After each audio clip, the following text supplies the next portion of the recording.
अलैकुम वरहमतुल्लाहि वबरकातुहू। अल्हम्दुलिल्लाह अल्हम्दुलिल्लाहिल हन्नानिल मन्नान अल्लज़ी खलक़ल इंसान व अल्लमहुल बयान वस्सलातु वस्सलामु अला रसूलिही सय्यिदिल इंसी वल जान व अला आलिही व अस्हाबिही दबिल खैरि वल इहसान अम्मा बअद। फ़अऊज़ु बिल्लाहि मिनश शैतानिर रजीम बिस्मिल्लाहिर रहमानिर रहीम।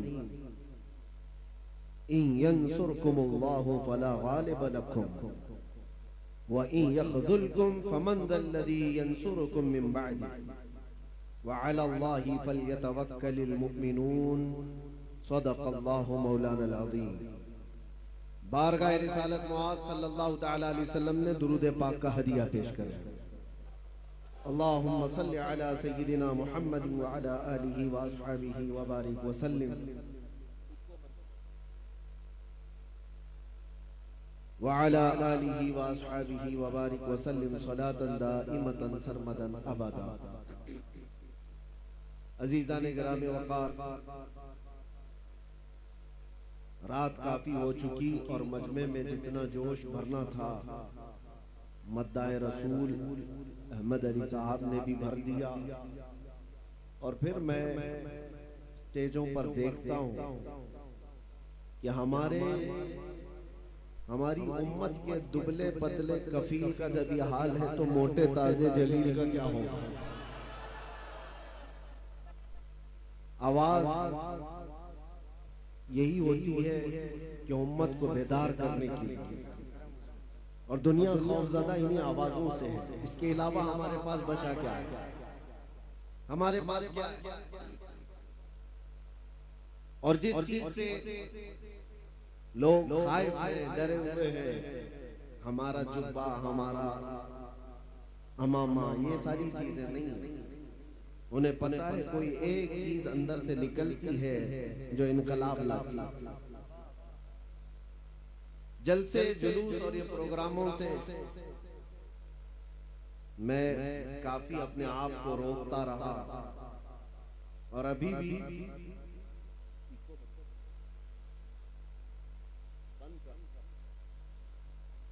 इसलिए कि निजाम पूरा हमने जो देखा है,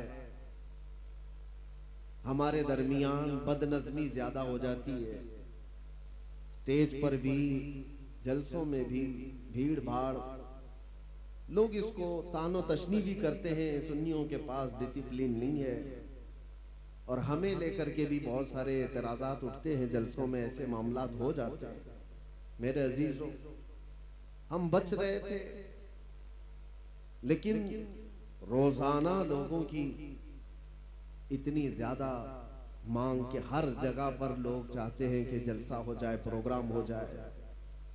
बैठ करके फिर मैंने सोचा कि आज जैसा तैसा ही सही, जिस अंदाज से भी मुसलमान जमा हो जाते हैं, ये शौकत इस्लाम का इजहार तो होता। और इसलिए भी अब आना हमने जरूरी महसूस कर लिया कि हिंदुस्तान में अब छोटे दज्जाल पैदा हो गए हैं, और वो अगर भीड़ जमा कर पद यात्रा करके लोगों को भड़काएं और यूं कहें कि आपको दिल्ली ब्लास्ट के बाद आपने देखा होगा लोगों में भड़काने की कोशिश की जा रही है कि बम से उड़ाने वाले लोगों का भारत चाहिए या रक्षा करने वालों का भारत चाहिए। निशाना मुसलमानों की तरफ, वो कोई और होंगे उड़ाने वाले, हमारा उनसे ताल्लुक नहीं है।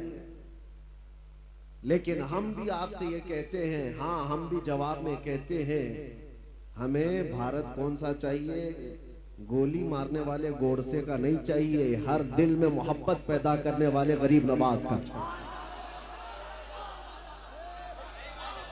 अमन के पैगाम हर इलाके में फैलाने वाले उस गरीब नवाज को तुमने पढ़ा ही नहीं है। आज लोगों में नफरत का बाजार गर्म हो चुका है, और इसलिए भी हम आपके सामने हाजिर हो जाते हैं कि आप डरो मत। देखिए एक बात मैं आपको बताता हूं, हर दिन हमारे लिए सब खुशहाली के नहीं होते, आजमाइश के भी वक्त आते हैं।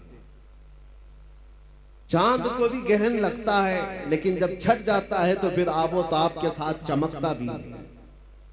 उम्मत मुस्तफा सल्लल्लाहु तआला अलैहि वसल्लम हमेशा से इम्तिहानात और आजमाइश के इस दौर से गुजरती गई है, और साबित कदमी का ये इम्तिहान होता है। आज पूरी दुनिया हमारी तरफ झपट पड़ने की नजर से देख रही है। अभी जैसे कबीर साहब कह रहे थे, ना मैं इस्लाम छोड़ूंगा ना हिंदुस्तान छोड़ूंगा। किसी के बाप का है हिंदुस्तान, कोई निकाले कोई बिठाए, लेकिन लोगों में एक डर फैलाने की कोशिश की जाती है, भय फैलाया जाए, और मुसलमान डरा सहमा जी हुजूरी करने पर आ जाए। याद रखो मेरे अजीजों, ये तूफान तुम्हारे ईमान का इम्तिहान ले रहा है। इस तूफान में जितने खसो खाशाक और कचरे हैं सब उड़ जाएंगे, और जो मोहब्बत मुस्तफा के साथ हैं वो इन तूफानों का डटकर मुकाबला करेंगे और खड़े रहेंगे। इससे बड़े भी इम्तिहानात आ जाएं, वो डटे रहेंगे और जमे रहेंगे। कुरान कहता है इन्नल्लज़ीना क़ालू रब्बुनल्लाह सुम्मा इस्तक़ामू, बेशक वो लोग जिन्होंने कहा अल्लाह हमारा रब है, फिर उस पर जमे रह गए, फिर उस पर डटे रह गए, उनके साथ क्या होगा? ततनज़्ज़लु अलैहिमुल मलाइका, अल्लाह फरमाता है उन पर अल्लाह फरिश्तों को उतारेगा। वो ये कहते हुए आएंगे, फरिश्ते डरो मत, घबराओ मत, थोड़े दिनों की बात है। जिस जन्नत का अल्लाह ने तुमसे वादा किया है वो जन्नत भी तुम्हारे इंतजार में। ये वो दिन आए हैं हमारे। आज हर जगह पर कोई चाकू छुरी पर डराने की कोशिश कर रहा है। अरे आजकल के पैदा हुए कीड़े मकोड़े भी आ गए मोहम्मद अरबी सल्लल्लाहु अलैहि वसल्लम के शेरों को मुंह दिखाने के। हालात हमारे बदले हुए हैं। हमें अफसोस इस बात का है कि हमने जो हालात आज महसूस किए हैं उसकी वजह ये तरीके मुस्तफा को छोड़ना है वजह बर्बादी। इसी से कौम दुनिया में हुई है बेइक्तिदार अपनी। उनके जो हम गुलाम थे खल्क के पेशवा रहे, उनसे फिरे जहां फिरा फिराई कमी वकार में। ये तो हालात हमारे इस तरह के हो गए कि हमारे बच्चे आवारा हो गए, हमारे जवान रास्ता भटक चुके। इसके लिए एक मशहूर मुहावरा, बल्कि किसी ने ये शेर के अंदाज में कहा था, दीवार क्या गिरी मेरे खस्ता मकान की, दीवार क्या गिरी मेरे खस्ता मकान की, लोगों ने आने जाने का रास्ता बना लिया। होता यही है कि घर की दीवार गिर गई तो लोग इधर से उधर जाने का उसको रास्ता बना लिए। तुम्हारे अखलाक थोड़े नीचे क्या आ गए, हर किसी कौम ने तुमको अपने निशाने पर रख लिया। हर कोई ट्रायल मुसलमानों पर करने लग गया है। जिसको भी आज लोगों में, एक बात आपको मैं बताऊं, कहीं छुपा हुआ भी कोई कीड़ा मकोड़ा होगा, उसे मशहूर होना है तो मुसलमानों पर भोंक कर मशहूर होना चाहता है। इस्लाम पर बोल करके वो बाहर आना चाहता है, हीरो बनना चाहता है।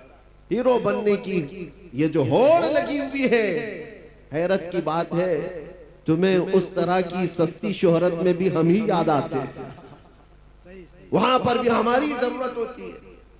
लेकिन मेरे अजीजों, ये हालात हमेशा नहीं रहते, हमेशा नहीं रहते। मुसीबतों के वक्त सैयदना बिलाल हबशी रज़ी अल्लाह ताला, हजरत खब्बाब इब्न अल-अरत, ये वो सहाबा हैं जिन्होंने हजरत खब्बाब को जान जिनकी जा चुकी है, हजरत खुबैब इब्न अदी जिनको कुफार और मुशरिकीन ने खत्म कर दिया है। ये सारे हालात देख करके हुजूर पाक सल्लल्लाहु अलैहि वसल्लम के पास सहाबा आए और पूछने लगे, या रसूल अल्लाह, क्या हमारा दीन हक नहीं है? ये सवाल सुनो तवज्जो से। जब मुसीबतें ज्यादा आई थी, अरे उसका 5% भी आज आप नहीं देख रहे, हम नहीं देख रहे हैं, जो सहाबा पर गुजरी। मॉब लिंचिंग नहीं होती थी उस वक्त, मॉब लिंचिंग भी हुई है, सिर्फ मर्दों की नहीं, औरतों की भी, बच्चों की भी। बेहिसाब उस वक्त कत्ल भी हुए और इस्लाम की इब्तिदाई हालात में उन लोगों ने जो जो मसाइब सहे हैं, तकलीफ उठाई, तो हुजूर से आकर के उन्होंने पूछा था क्या हम हक दीन पर नहीं है, हमारा ईमान हक है या नहीं? हुजूर पाक सल्लल्लाहु ताला अलैहि वसल्लम ने फरमाया क्यों नहीं, भला बिल्कुल हक पर है। तो फिर इतनी मुसीबतें आती क्यों है, इतनी परेशानियां आती क्यों है? आज हो सकता है आप सबके दिलों में भी ये बात उठती हो कि अगर हम हक पर हैं तो ये हालात इस तरह बिखरे क्यों हैं? तो एक बात याद रख लेना, हुजूर ने तो ये जवाब फरमाया कि तुमसे ज्यादा मुसीबतें अंबिया इकराम पर आती थी। नबी तो गुनाह का सोच भी नहीं सकते, उन पर अल्लाह तबारक व तआला ने आजमाइशें डाली है। अंबिया इकराम पर सहाबा से भी ज्यादा मुसीबतें आई। हुजूर ने फरमाया जिसका जैसा इम्तिहान होगा वैसी मुसीबतों से गुजारा जाए। और मैं अपनी जुबान में आपसे एक बात कहता हूं, आप अपने आप को क्या कहते हैं? हुजूर पाक सल्लल्लाहु ताला अलैहि वसल्लम की बारगाह में जब निस्बत की बात आए, मुझसे गुजरात में किसी साहब ने पूछा, कहा था कि आप तो स्टेज पर इस तरह की बातें करते हैं और ये सारी चीजें होने के बाद फिर आप बोलेंगे। सुनो, हम कहते हैं हुजूर पाक सल्लल्लाहु ताला अलैहि वसल्लम की जब बात आती है तो शेर में इस्तिआरा के तौर पर हम कहते हैं तू शम्मे रिसालत है। ये कहते हैं या रसूल अल्लाह तू शम्मे रिसालत है, आलम तेरा परवाना। हम सब क्या हैं? हम सब क्या हैं? परवाने। और हुजूर को शमा हम कहते हैं। शमा और परवाने को कभी देखा भी है या सिर्फ और सिर्फ सुना है? थोड़ी देर अगर आप तवज्जो करें तो एक मौसम भी आता है, वैसे भी लाइट जहां पर भी आप जलाए, देखो कीड़े मकोड़े जो आ जाते इर्द गिर्द घूमते, चिराग रोशन करो, वहां पर भी छोटे छोटे पतंगे आ जाएंगे, कीड़े आ जाएंगे, वही परवाने हैं। और ये शमा के इर्द गिर्द आते क्यों हैं? थोड़ी देर उसकी रोशनी लेते, घूम फिर करके वहां पर मर जाते, जान दे देते। कितने कीड़े मर जाते हैं एक शमा के पास, रोशनी के पास।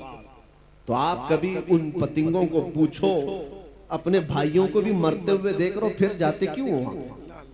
चिराग रोशन है, उसके इर्द गिर्द आते क्यों हो? परवाना जवाब देगा मैं पैदा ही हुआ हूं शमा पर जान देने के लिए। नारे तकबीर, दोनों हाथों को उठाकर नारे तकबीर, नारे रिसालत। इसीलिए परवाना ये कहता है तू नादान है, तू सिर्फ शमा के इर्द गिर्द मेरे भाइयों को मरते हुए देखा तो मुझसे पूछ रहा है मरी हुई लाशें देख करके फिर क्यों आता है? जवाब वो देता है परवाना मैं पैदा ही हुआ हूँ शमा के अतराफ घूमकर अपनी जान देने के लिए। इन दुनिया वालों को बताओ, ऐ सुन्नी मुसलमानों, गैरत सुन्नी आज भी जिंदा है, उन पे मर मिटने का जज्बा कल भी था और आज भी है। हम पैदा हुए हैं मुस्तफा करीम सल्लल्लाहु ताला अलैहि वसल्लम की इज्जत पर मरने के लिए ही। इसीलिए तो हम अपने बुजुर्गों से जो मनकूल हमें अकीदे और अदब आए हैं, हम गुनगुना करके यूं कहते हैं बारगाह मुस्तफा में हमारी अपनी जिंदगी होती तो फिक्र करते, हमारी अपनी जान होती तो हम फिक्र करते। अरे आदमी उस चीज की हिफाजत की फिक्र करता है जो उसकी खुद की हो। कपड़ा मेरा है तो मैं बचाऊं, सामान मेरा है तो मैं बचाऊं, जान मेरी है कहां कि मैं हिफाजत की फिक्र करूं। हमने तो जान सुपुर्द की है मदीने के आका के हवाले। और इसीलिए बरेली के इमाम ने हमें यह सिखाया था, कभी ये मत कहना मेरी जान है मैं फिक्र करूंगा, मैं हिफाजत करूंगा, नहीं, बल्कि यूं कहना या रसूल अल्लाह दहन में जुबान तुम्हारे लिए, बदन में है जान तुम्हारे लिए, और हम आए यहां तुम्हारे लिए, उठे भी वहां। नारे तकबीर, नारे रिसालत।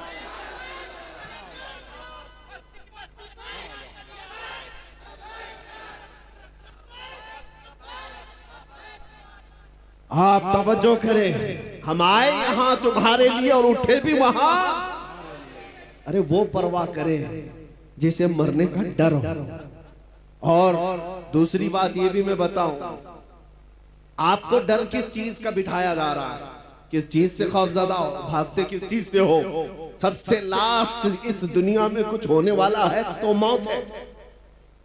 सबसे आखिरी चीज क्या होने वाली है, उसके बाद क्या है?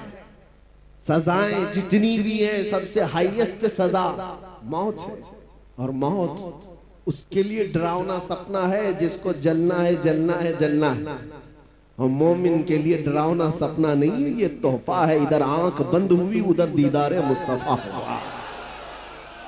उसके लिए डरावना सपना नहीं है। और सच्चा मोमिन तो इंतजार में गुजारता है, न जाने वो शब कब आएगी जब मैं इस दुनिया को छोड़कर अपने महबूब के पास जाऊंगा।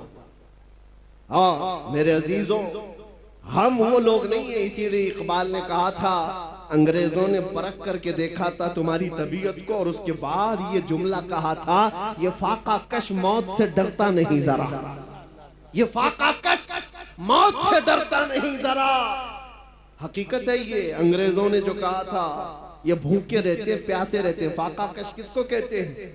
महीनों से इनके घर में रोटी नहीं आती, कपड़े के मोहताज है, घर की छत नहीं है, लेकिन मौत से डरता नहीं है। कौन सी चीज है जो इसे निडर बनाकर रखी हुई? कौन सी चीज है जो इसे बेखौफ बनाकर रखी है?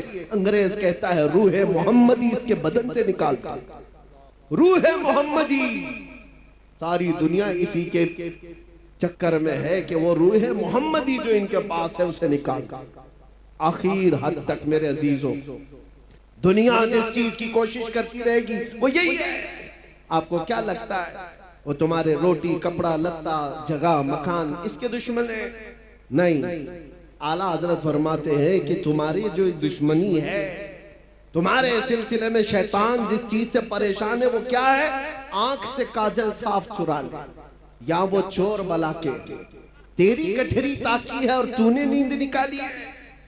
तुम्हारी गठरी ही देखी गई है। चोर जो है ना, देखता है मजमे में किसके पास है माल, और उसी की जेब पर नजर रखता है, और हर एक को देखता भी नहीं। इसीलिए मेरे अजीजों, आपके ऊपर नजर इसलिए है शैतान की कि गठरी में मोटा माल दिख रहा है, बड़ा माल उसको दिखता है। इसीलिए सारी की सारी ताकत सुन्नियों पर लगाई जाती है, और जहां भिखारी लोगों कुछ ही ना हो, उनका कौन दुश्मन है? उनका कौन दुश्मन है? उनके पास चोर को मिलना क्या है? और इसी वजह से लोग ये कहते हैं कि वो लोग तो इतने नमाजी हैं, 40-40 दिन चले जाते हैं, पूरी जमात लेकर के भी कुछ नहीं होता, कहीं कोई प्रॉब्लम नहीं होता। और हम जो है 4 लोग भी जाएं तो हमको पता नहीं कितने बैरिकेडिंग से क्रॉस करना पड़ता है। हमारे साथ भी मामला आता है। और एक साहब, उनकी भी बात मैं आपके सामने रख रहा हूं, ऑफिसर।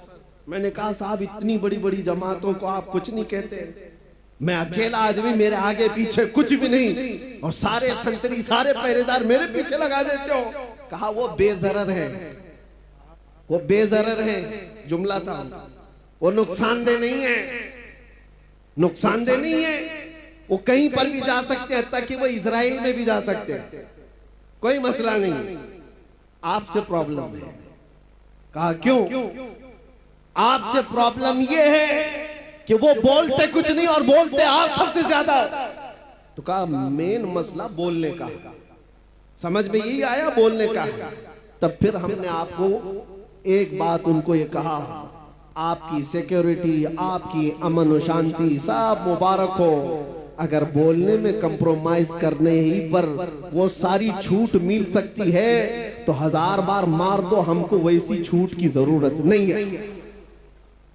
बुज़दिल बनकर, बेगैरत बनकर जीने का मतलब क्या है?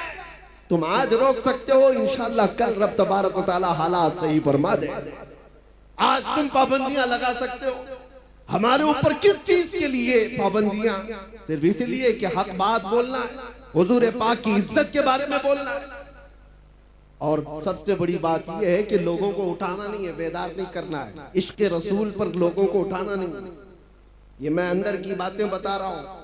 कुछ लोगों ने मुझे आकर ये कहा भी आपको जितना दूसरे टॉपिक्स पे बोलना है बोलते रहिए, कोई मसला नहीं है, लेकिन बस ये आप जो नामूसे रिसालत और इश्क रसूल की बात जिसमें नौजवानों को उठाते हैं, ये बंद कर दीजिए। कहा यही तो असल है, और जान नहीं रही तो फिर जिस्म का मतलब ही क्या? नमाज, रोजा, हज, ज़कात, ये सारी चीजें हाथ पैर आंख कान का नाम काम कर सकती हैं, लेकिन किसी के अंदर रूह ही ना हो तो हाथ का क्या काम, पैर का क्या काम, ये आंख और नाक का क्या काम। रूह अगर है तो ये सारी चीजें काम की हैं, और रूह ना हो तो ये सब सड़ गल जाती हैं। इसीलिए इश्क मोहम्मद ही हमारी रूह है, मुस्तफा करीम का नाम हमारी जान है, और इसके बगैर हमारा कुछ नहीं है। इसीलिए आला हज़रत ने क्या कहा था, वो जो न थे तो, सुन्नियों को पता है, वो जो ना हो तो। दूसरा जुमला आपकी तरफ से ही होता है, हमने देखा है, जाहिल से जाहिल मोहल्ले में भी जाकर के पूछो, वो दूसरा जुमला खुद ही कहेंगे, वो जो ना हो तो। सबको पता है हमारी जिंदगी में भी वो जो ना हो तो, अरे कब्र में भी वो जो ना हो तो, और हश्र में भी वो जो ना हो तो, कुछ ना। तुम्हारी नमाज में भी, तुम्हारी अजान में भी वो जो ना हो तो, ये एक बात याद रखो, आबरूए माज़ना में मुस्तफा, हम सबकी इज्जत आबरू मुस्तफा के नाम से है, और अगर वो ना हो तो फिर कुछ भी नहीं है, कुछ भी नहीं है। इसीलिए अपनी सारी ताकत और कुव्वत इसी बात पर लगाओ कि मुझसे ये दौलत कोई छीनने ना पाए, मुझसे ये चीज कोई छीनने ना पाए। मैं जो बात कह रहा था उसको मैं आगे बढ़ाता हूं। हालात हमेशा एक तरह के नहीं रहते।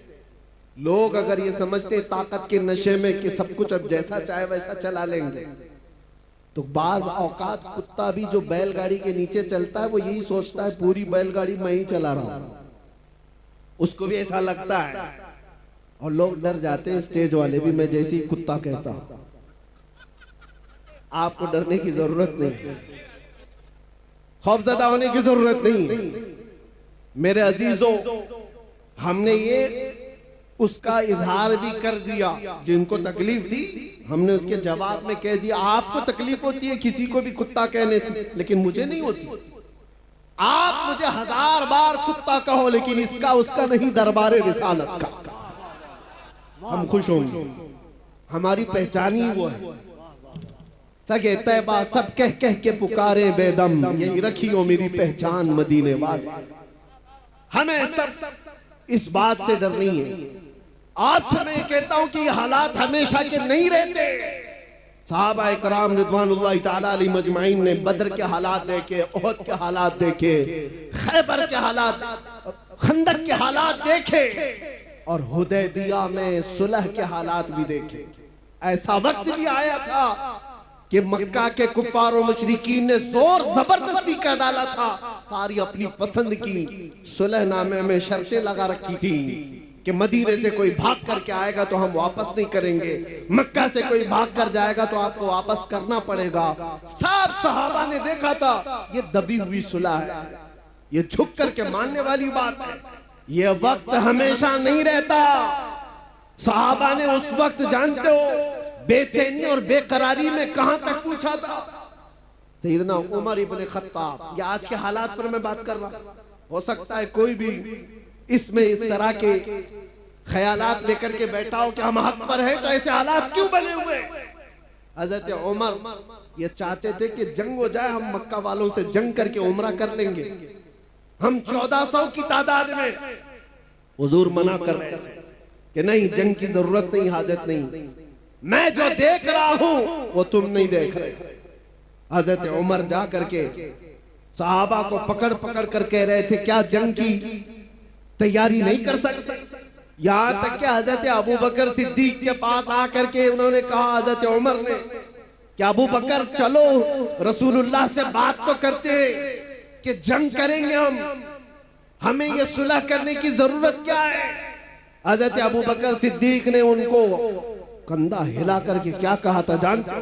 कहा इल्ज़म गर्ज़क या उमर, ऐ उमर अपनी गैरत में रह करके बात करो, इसलिए कि तुम किसके बारे में कह रहे हो? रसूलुल्लाह। वो जो देखते हैं वो वही खुदा के जरिए से देखते। अल्लाह तबारक व तआला ने उनको वो इल्म दिया है। तो हजरत उमर खामोश हो गए। उसके बाद हुआ क्या जानते हैं? साल नहीं गुजरा था, साल नहीं गुजरा था कि 10,000 सहाबा की तादाद के साथ मेरे आका मक्का में फातिह की शान से दाखिल हुए थे। मक्का में जब तशरीफ लाए थे कत्ल गारत करते हुए नहीं आए थे। ताकत का नशा जिसको आज चढ़ता है ना, वो लोग क्या कहते हैं कि आज हमारा पावर है, जो कुछ चाहे जिसको चाहे जैसे चाहे मार दे, खत्म करे। रसूलुल्लाह सल्लल्लाहु ताला अलैहि वसल्लम का मिजाज तो देखो। तकरीबन जिनको सहाबा को 20 साल तक जिन्होंने तकलीफें दी हैं, वो मक्का में दुश्मन मौजूद थे, पकड़ के उनको मार सकते थे।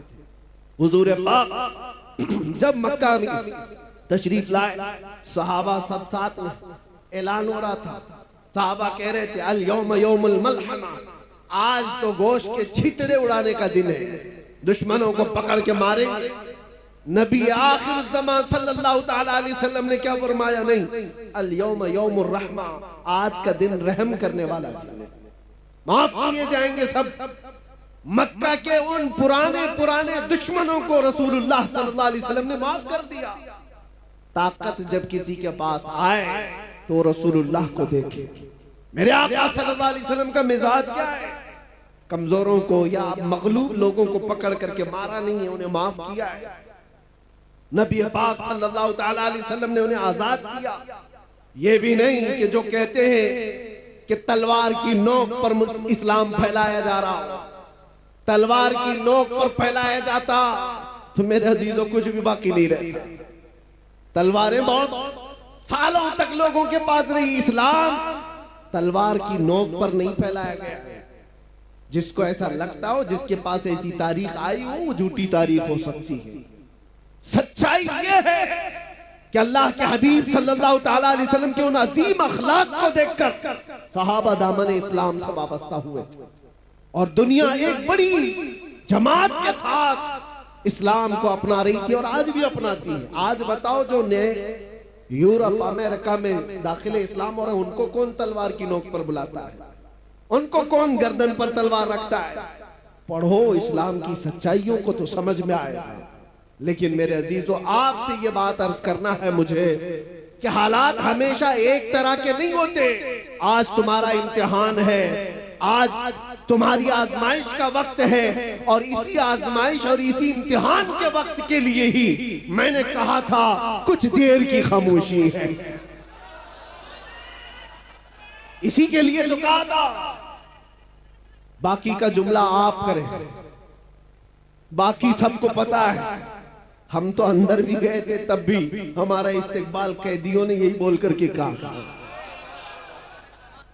हमें पता भी नहीं था, अंदर बेरक में बैठे सारे लोग अंदर से पुकार रहे थे, मौलाना साहब आ गए, कुछ देर की खामोशी है। मेरे अजीजों, इस बात को मैंने इसलिए कहा था कि हालात अगर बुरे हो तो कुछ देर की बात है। रात हमेशा नहीं रहती, सुबह हो ही जाती है। ऐसा नहीं है कि अंधेरा ही अंधेरा रहेगा। सुबह को तुलू होना है और सूरज को निकलना है। आपका इम्तिहान है और आपकी आजमाइश है। आप में से कितने ऐसे लोग हैं जो नामूसे मुस्तफा सल्लल्लाहु ताला अलैहि वसल्लम के लिए खड़े रहते हैं और कितने ऐसे हैं जो बिक जाते हैं। ये आज देखा जाएगा। हमने देखा है बहुत सारे लोगों को, वो आते भी हैं जाते भी, हमारे आसपास भी। ये वो हवाओं वाले लोग हैं जिनको अहमद अली साहब अभी कह करके गए। कुछ लोग वो हैं जो जी हुजूर से आगे नहीं गए, उनकी किस्मत में होगा। लेकिन आप एक बात याद रखो, आपने अपनी जान और अपना ईमान रसूलुल्लाह को समझा है तो इस बारे में किसी से समझौता करने की जरूरत नहीं है। अपनी आइडेंटिटी के साथ रहो, इंशाअल्लाह सब खैर होगा। अल्लाह कादिर मुतलक है, मालिकुल मुल्क जुल जलाली वल इकराम है। बड़े से बड़े आए इस रुए जमीन पर जिन्होंने खून की नदियां बहाई, बड़े से बड़े तुर्रम खाए, लोगों की खोपड़ियों से मीनार बनाए, लेकिन क्या वो हमेशा के रह गए? उनका भी अंजाम खतरनाक हुआ। फिरौन भी गर्क हुआ है, नमरूद भी मर गया है, कोई बाकी नहीं रहा। यूनानो, मिस्र, रोमा सब मिट गए जहां से, बाकी मगर है अब तक नामो निशान हमारा। तौहीद की अमानत सीनों में है हमारे, आसान नहीं मिटाना नामो निशान हमारा। और कुछ बात तो है कि मिटती नहीं हस्ती हमारी। कुछ बात तो है कि मिटती नहीं हस्ती हमारी, सदियों रहा है दुश्मन दौरे ज़मा हमारा। और आप सबको ये बात मैं कह के जाता हूं कि आप तमामी हजरात के पास जो दौलत ईमान है, इश्क मुस्तफा की दौलत है, ये इतनी बड़ी दौलत है कि इसके बाद फिर आपको डर और खौफ की जरूरत ही नहीं। आला हजरत कहते हैं, खौफ न रख रजा जरा, तू तो है अब्दे मुस्तफा, तेरे लिए अमान है, तेरे लिए अमान है। असल जिंदगी कौन सी है आप मुझे बताओ, इस दुनिया की या आखिरत की? पूरे मुसलमानों का अकीदा यही है, आखिरत की जिंदगी वही असली जिंदगी है, मरने के बाद की जिंदगी वही असली जिंदगी है, वो नॉन एंडिंग है, खत्म होने वाली नहीं है। उस जिंदगी की तैयारी करना चाहिए या इस जिंदगी की? मुझे बताओ। आखिरत की, तो आखिरत की जिंदगी अगर चाहते हो तो आओ, आखिरत का मैदान, वो महशर का मैदान, वो किसी के बाप दादाओं का नहीं है। यहाँ के बादशाह हो, यहाँ के तुर्रम खां हो, सब के सब जूतों की नोक पर आ जाएंगे जिन्होंने घमंड किया है, जिन्होंने तकब्बुर किया है। अल्लाह ताला क़यामत के दिन पुकार करके कहेगा, ऐनल मुतकब्बिरून, कहाँ है वो घमंड करने वाले लोग, कहाँ है वो जुल्म करने वाले लोग? उनको चूंटियों की तरह लाया जाएगा, उनकी कोई वकात नहीं। और जो उनकी जी हुजूरी में है वो भी सुन ले, उनका दामन, उनकी चप्पल उठाकर चलने वाले वो भी सुन ले, तुम्हारा भी हशर उनके साथ ही होगा। फिरौनों के साथ चलते थे तो फिरौनों के साथ जहन्नम में जाओगे, अगर नमरूदों की जी हुजूरी करते थे तो वहां पर भी तुम्हारा शुमार उनकी ही जमात में होगा। लेकिन जो बंदा यहाँ मुस्तफा करीम की इज्जत पर पहरा देता था, मुसीबतें सहता था, क़यामत के दिन उसे पुकारा जाएगा, कहाँ है वो महबूब की उम्मती, कहाँ है वो जमात जो दुनिया की जुल्म सितम सह करके आई है। और उस दिन हम देखेंगे मेरे अजीजों, उस दिन हम देखेंगे अर्श हक है, मसनदे रिफअत रसूलुल्लाह की, देखनी है हश्र में इज्जत रसूलुल्लाह की, और हम रसूलुल्लाह के, जन्नत रसूलुल्लाह।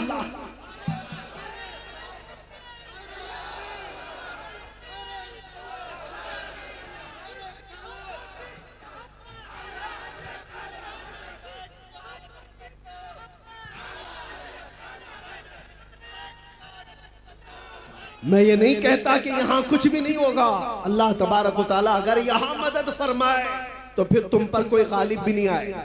कुरान में अल्लाह फरमाता है, इन यंसुरकुमुल्लाह फला गालिब लकुम, अगर अल्लाह तुम्हारी मदद करे तो कोई भी तुम पर गलबा नहीं हासिल कर सकेगा।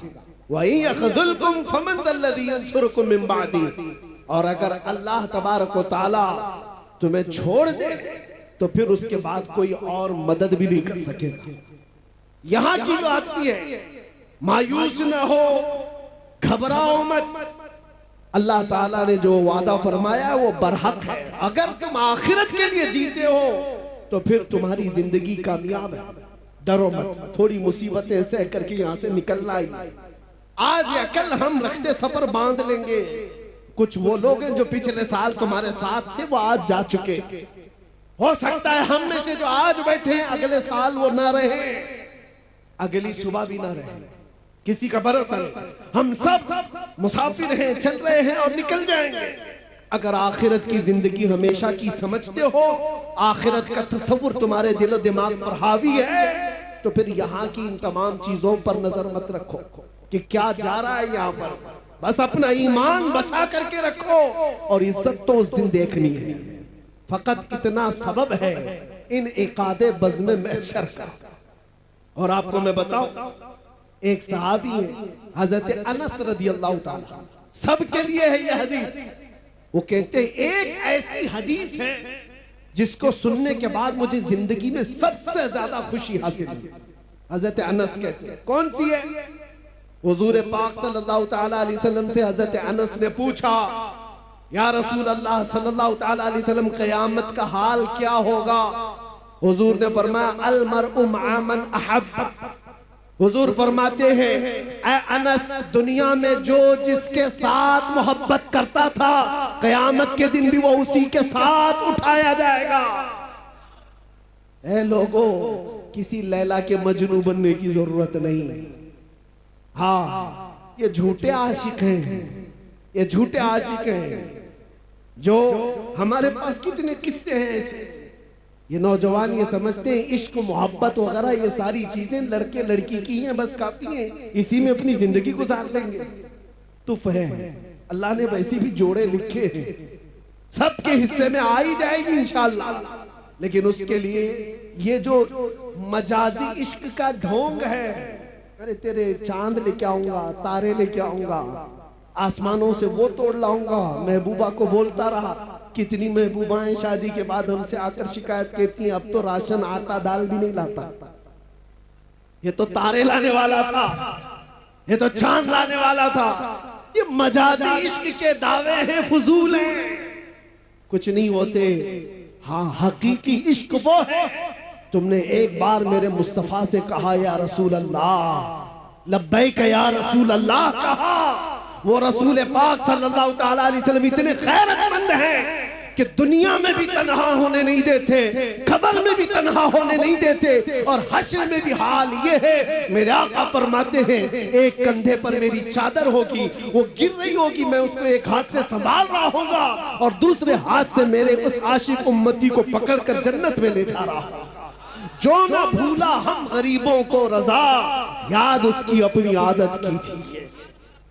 अरे गैरे नत्थु खेरे का जिक्र करने की जरूरत ही नहीं, हम रसूलुल्लाह के, जन्नत रसूलुल्लाह की, और देखनी है हश्र में। उस दिन का इंतजार करो मेरे अजीजों। क्या मंजर है, वो क्या माहौल है। आपने सुना भी होगा हदीसों में और उलमा से बयान में सुनते होंगे।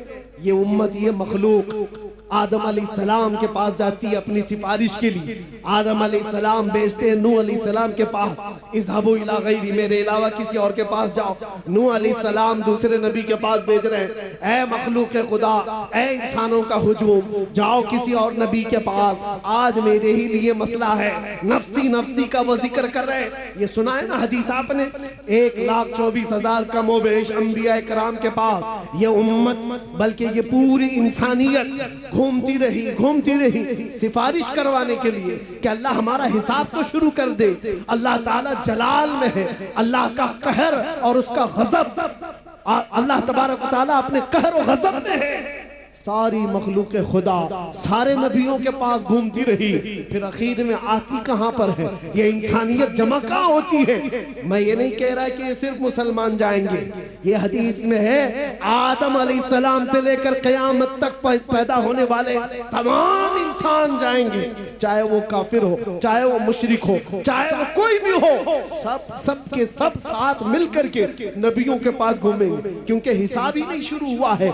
आखिर में आएंगे मेरे मुस्तफा के पास, और नबी आखिर ज़मां सल्लल्लाहु ताला अलैहि वसल्लम को सारे लोग मिलकर के कहते हैं, आप हबीबुल्लाह हैं, आप अल्लाह के महबूब हैं, हमारी सिफारिश कर दीजिए। अल्लाह के नबी ने वो नहीं कहा जो दूसरे नबियों ने कहा, मेरे अलावा दूसरे नबियों के पास जाओ, बल्कि आखिरी रसूल ने ये कहा, अना लहा, मैं इसी के लिए तो इंतजार कर रहा था, मैं इसी के लिए हूँ, आज तुम्हारी शफाअत के लिए। मेरे आका सल्लल्लाहु ताला अलैहि वसल्लम सजदे में गिर करके अल्लाह की हम्द बयान करेंगे। रब ताला फरमाता है, ऐ महबूब अपना सर उठाओ, जिसकी सिफारिश करोगे कबूल की जाएगी।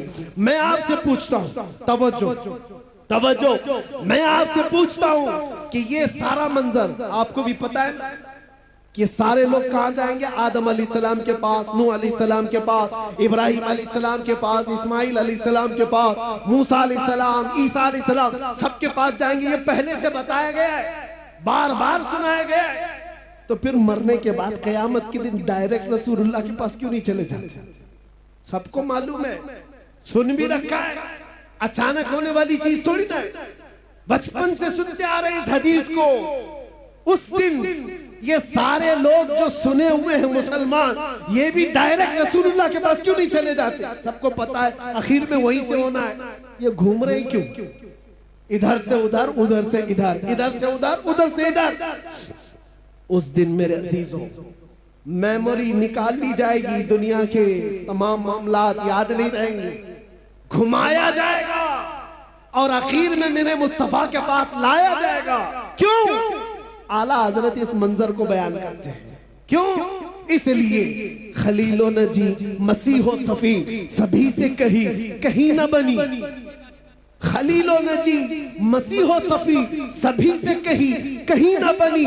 ये बेखबरी की खल्क फिरी कहां से कहां तुम्हारे लिए, फकत इतना सबब है इन इकादे बज़्म महशर का कि उनकी शान महबूबी दिखाई जाने वाली है।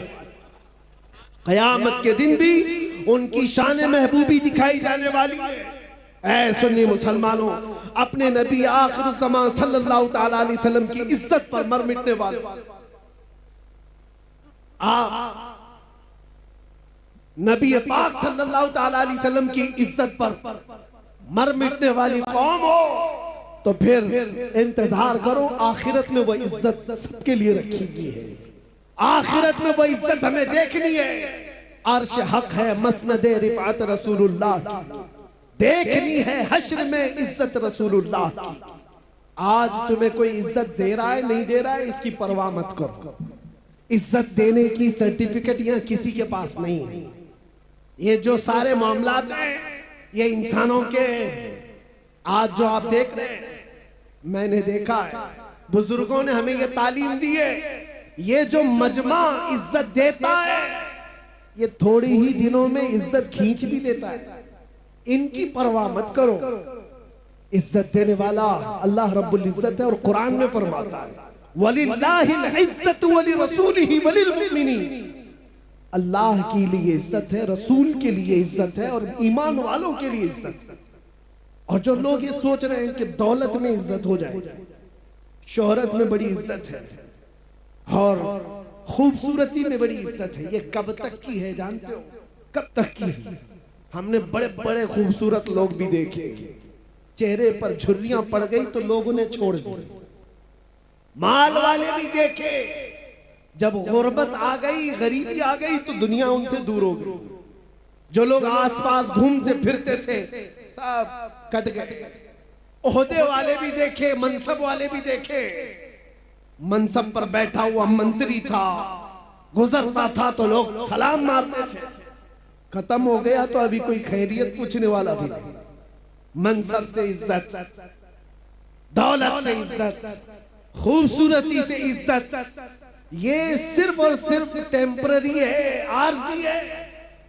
ये दुनिया की तमाम चीजें हमने देखा है। जवानी पर, तुम्हारी ताकत पर जो इज्जत दे रहा है ये सिर्फ और सिर्फ तुम्हारी खाम ख्याली है। इस धोखे में मत आना। हाँ, कायम रहने वाली, हमेशा रहने वाली इज्जत कौन सी है? वो पाउडर लाली से हासिल की हुई नहीं, वो दुनिया के जूते सीधे करके हासिल की हुई नहीं, वो दूसरे मनसब हासिल की हुई नहीं। वो इज्जत हमेशा बाकी रहती है जो कदमे मुस्तफा से होकर आती है। मेरे मुस्तफा की गुलामी से होकर के जो आती है वो इज्जत हमेशा बाकी रहती है। यही तो वजह है कि हमने दुनिया में देखा, बूढ़ा हो जाता आदमी तो उसको साइड कर देते लोग कि चचा अब तुम्हारा काम नहीं है, तुम बैठो, अब तो जवान लोग काम करेंगे। बहुत बूढ़ा हो गया आदमी तो उसे तो फैसलों में नहीं ले रहे, मशवरे में नहीं ले रहे। अरे सनकी है, कुछ का कुछ कह जाएगा। दुनिया का बुढ़ापा उसे कमजोर कर देता है, लोगों से दूर कर देता है। मगर मैंने देखा मेरे मुस्तफा के गुलामों में जो जितना बूढ़ा होता है उतनी इज्जत बढ़ती चली जाती है, उतनी इज्जत बढ़ती चली जाती है। दीन में जिसको इज्जत, दीन में जिसको बुढ़ापा आया है उसकी इज्जत कभी नहीं जाती, उसकी इज्जत कभी नहीं जाती। इसीलिए हो सकता है यहाँ वो आंखें होंगी जिन्होंने बरेली के ताजुशरिया को देखा होगा। एक झलक जिसने देखा होगा, आपको पता है 75 साल की उम्र, 75 साल की उम्र क्या होती है? एक बहुत बड़ा बुढ़ापा है, बहुत बड़ा बुढ़ापा है। लेकिन उस बुढ़ापे में जो जमाल चेहरे पर था वो लाखों जवानों के अंदर भी नजर नहीं आता था। वजह क्या है?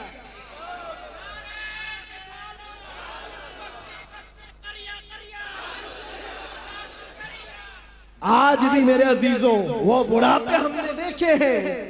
दूसरे बुढ़ापे और हैं जहां लोग भूल जाया करते हैं, लोग उनको सनकी बाबा कह करके हटा देते हैं, लोग उनको मजलिसों में बैठाते नहीं। लेकिन एक बुढ़ापा वो है जो दीन पर आया है, मेरे मुस्तफा के नाम पर आया है। वो जितना बढ़ता जाता है इज्जत बढ़ती चली जाती है। हमने ऐसे कितने उलमा मशाइख को देखा, आज भी बड़े मशाइख मौजूद हैं। मुहद्दिसे कबीर की जिंदगी को देखो, 90 साल से तजावुज कर गई है उम्र, लेकिन कोई कहता है मेरे अजीजों आज भी एक झलक देखने को लोग बेताब रहते हैं, बेकरार रहते हैं। हजारों उलमा जिनके सामने अपने सर खम कर देते हैं। वजह क्या है? ये बुढ़ापा दुनिया की चापलूसी में मिला हुआ नहीं है, ये हदीस रसूल की निस्बत से मिला हुआ है। यह उम्र मुस्तफा करीम की गुलामी में मिली हुई है। इसीलिए आप सबसे भी एक बात ही कहूंगा और मैं अपनी तकरीर यहाँ पर खत्म करता हूँ। इधर उधर कहाँ जहाँ जहाँ मन करे ढूंढ करके वापस आ जाना। जिंदगी भर छान मार करके वो इज्जत ना ला पाओगे जो आमिना के लाल के दरबार में एक दिन की जिंदगी में मिल जाएगी। इसीलिए हजारों दिन भी अगर तुम्हें मिले, दुनिया की गुलामी में हजारों दिन की गुलामी तुम्हें वो इज्जत नहीं दे सकती जो मेरे मुस्तफा के नामूस पर एक मिनट की जिंदगी अता कर सकती है। हमारे पास आज क्या है? दुनिया हमें चाहती क्यों है? ये सिमडेगा, ये झारखंड, ये बंगाल, कोई इलाका बचा नहीं जहां मैं गया नहीं। सारे इलाकों को देखा, टूट करके जो लोग चाहते हैं वो इसलिए नहीं कि हमारी पार्टी का नेता आया है या किसी जगह का अमीर आया है या किसी जगह का बड़ा आदमी आया है। नहीं, दुनिया सिर्फ और सिर्फ हमसे मोहब्बत इसलिए करती है जब तक बिके न थे तो कोई पूछता न था, या रसूल अल्लाह तुमने खरीद कर हमें अनमोल कर दिया।